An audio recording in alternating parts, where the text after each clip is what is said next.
Hey everybody, it's your old pal Brian Hunt. Welcome to another episode of 60 Seconds of Risk.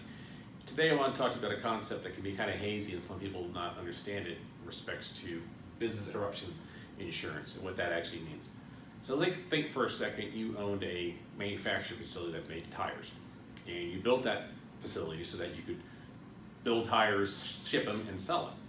So you often typically have commercial property insurance to cover the actual warehouse or the manufacturing component. But what happens is, say, if the facility burns to the ground? Well, hopefully you can get a check to rebuild it, but that might take 12, 24 months. But how, during that time frame when you've lost the ability to produce your tires, how are you going to cover your dip in sales, your dip in profitability? And what you do there is you buy business interruption coverage. Business interruption is a rider that you can get to property damage, so that if by chance your facility takes a hit, whether it be fire, flood, tornado, as long as it's a covered peril, during the course of reconstruction, if you notice and witness a drop-off in sales that's strictly attributable to your inability to produce, you can get business interruption. Now the key is you don't get a check just for your lost sales, because in the sales, if you're no longer selling things, then there are variable costs that are going to go away, and specifically manufacturing as our example here.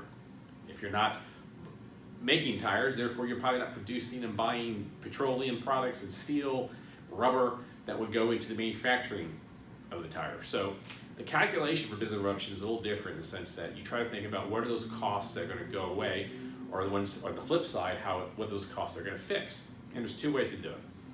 You could do sales minus variable costs to get you to business interruption. And let's say your company generated $100 million in sales on an annualized basis.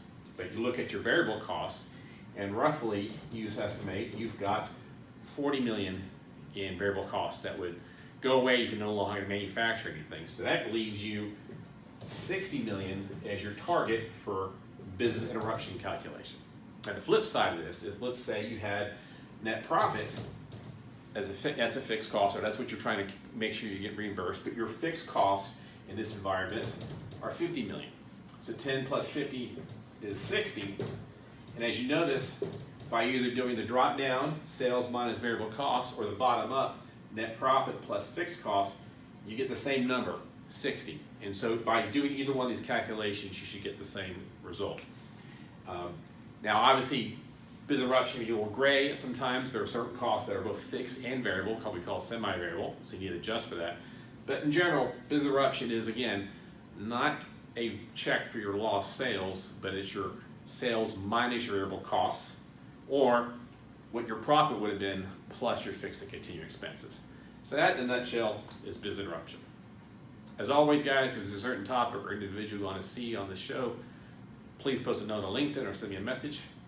You can also subscribe to these videos on YouTube. You can also find these links on Twitter and Substack. Until next time.